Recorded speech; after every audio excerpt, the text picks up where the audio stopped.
નમસ્કાર વિદ્યાર્થી મિત્રો, હું Sheetal Bhatti Noble school group અને વાસુદેવ સ્કૂલ ગ્રુપની યુટ્યુબ ચેનલમાં આપ સૌનું હાર્દિક સ્વાગત કરું છું.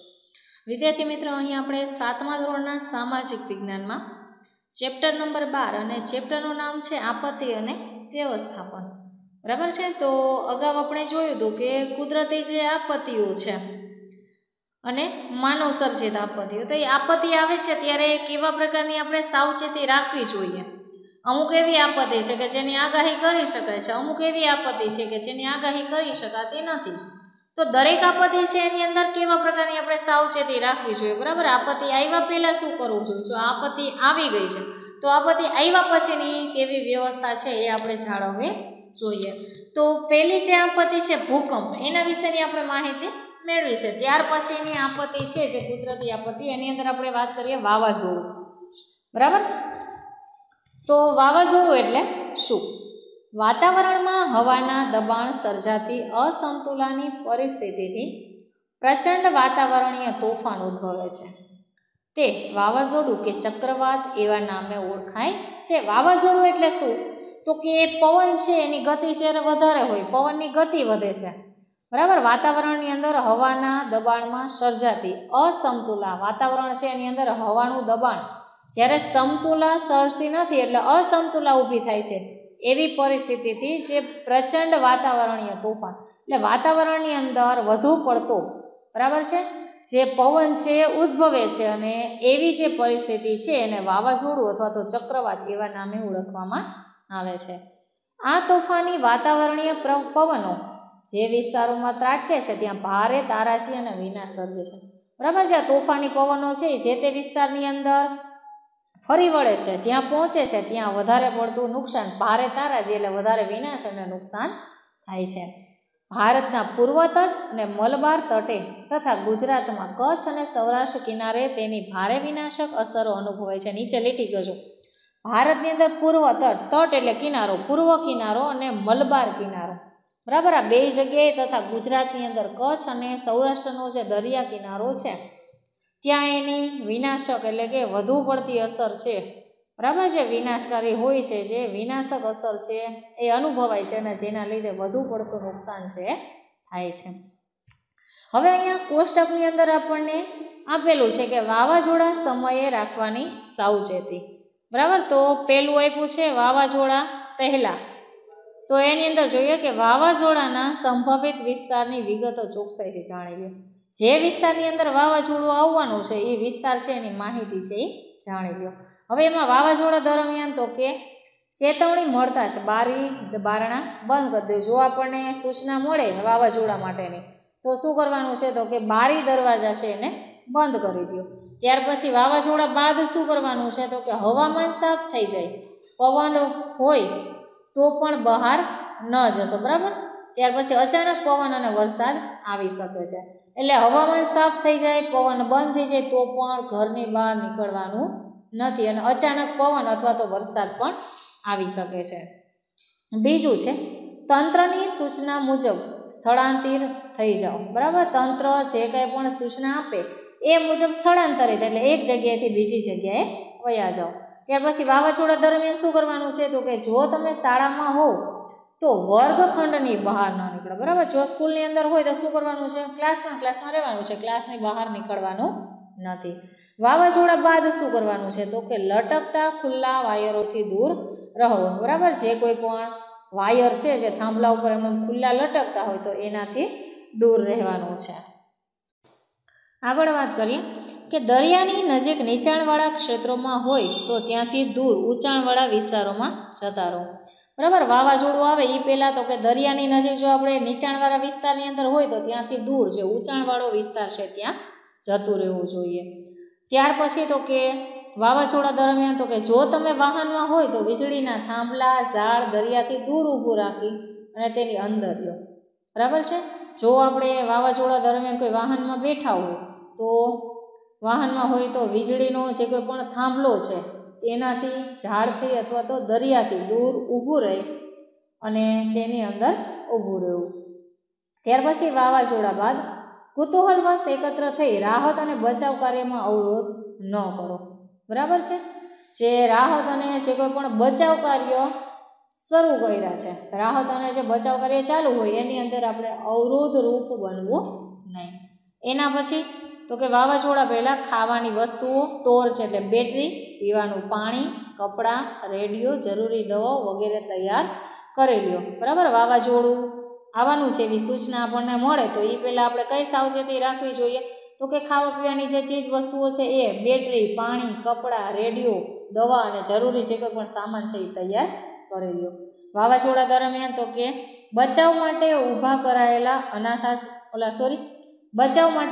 કરાયેલા આશ્રય સ્થાનના વ્યવસ્થાપનોનું સૂચનાઓનું ચુસ્ત પાલન કરો.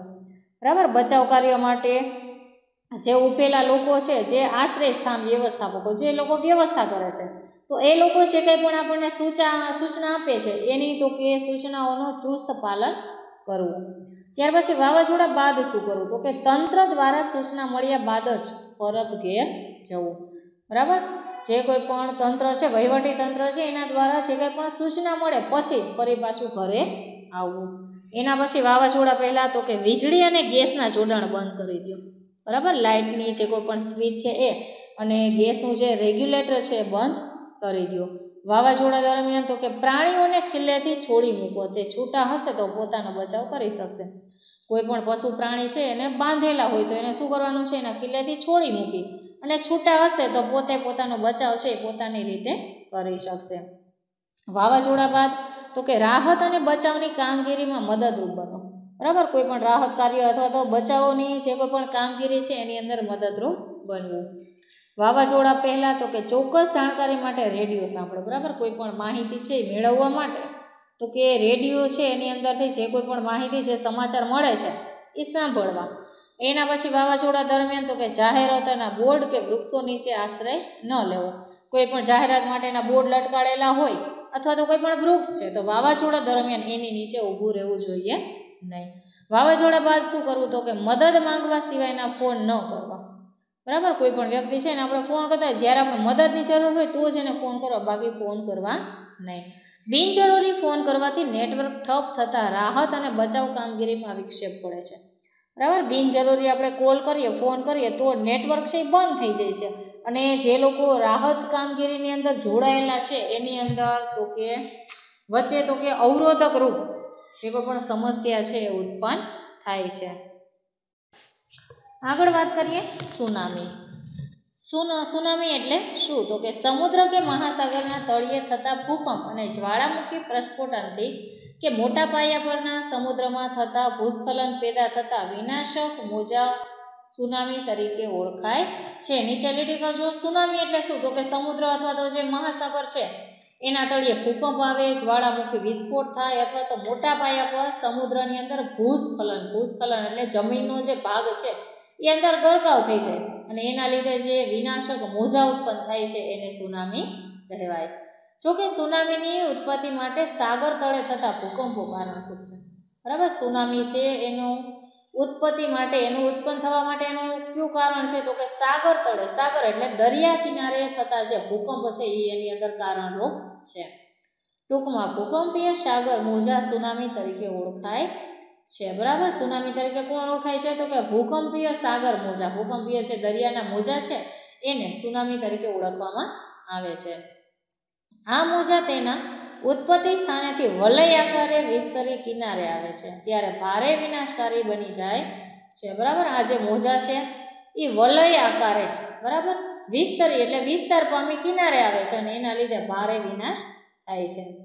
તેની ઝડપ કિનારે ઓછી થતાં તે વધુ ઊંચાઈ ધારણ કરે છે.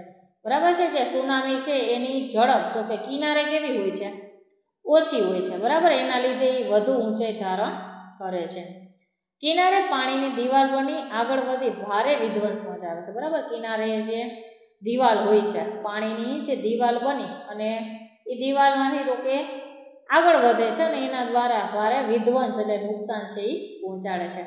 જો કે હવે આધુનિક ઉપગ્રહ આધારિત સાધનોની મદદથી સુનામીનો ચોક્કસ અંદાજ કાઢી શકાતો હોવાથી સૂચિત અસરવાળા ક્ષેત્રોમાંથી લોકોને સમયસર સ્થળાંતરિત કરાવી જાનહાનિ અટકાવી શકાય છે. બરાબર, અત્યારે આપણે જાણીએ છીએ કે ટેકનોલોજી એટલી બધી આગળ વધી ગઈ છે કે આધુનિક ઉપગ્રહ આધારિત જે કોઈ પણ સાધનો છે એની મદદ દ્વારા તો કે સુનામી છે એનો ચોક્કસ અંદાજ કાઢી શકાય, એનો ચોક્કસ તારણ કાઢી શકાય છે. અને એના આધારે તો કે જે સૂચિત અસરવાળા છે તે વિસ્તારની અંદર સુનામીની અસર થાય છે તો એવા લોકોને સમયસર જે તે સ્થળે એટલે કે સ્થળાંતર કરાવી અને એક જગ્યાએથી બીજી જગ્યાએ પહોંચાડી અને એની જાનહાનિ છે નુકસાન થતું અટકાવી શકાય છે. જોકે આવી ટેકનોલોજી કે સાધનો બધા દેશો પાસે નથી અને એ એક વાસ્તવિકતા છે.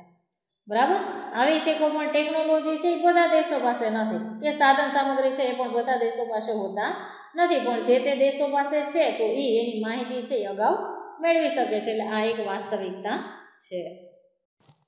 આગળ વાત કરીએ કે સુનામી સમયે રાખવાની સાવચેતી. બરાબર, સુનામી આવે ત્યારે કેવા પ્રકારની સાવચેતી રાખવી જોઈએ? તો અહીંયા ત્રણ બાબત એવી છે કે સુનામી પહેલાં, સુનામી દરમિયાન અને સુનામી બાદ. તો આપણે પહેલાં જોઈએ સુનામી પહેલાં. સમુદ્ર કિનારાથી દૂર ખસી જવું. બરાબર, સુનામી આવવાની છે એવી જે કોઈ પણ આપણને માહિતી મળે તો આપણે દરિયા કિનારાથી એટલે કે સમુદ્ર કિનારાથી દૂર ખસી જવું જોઈએ. બીજી બાબત તો કે રેડિયો પર આવતી સૂચનાઓ મુજબ જ વર્તો. રેડિયો પર આપણને જે કોઈ પણ માહિતી મળે છે, જે સૂચના મળે છે એ મુજબ વર્તવું.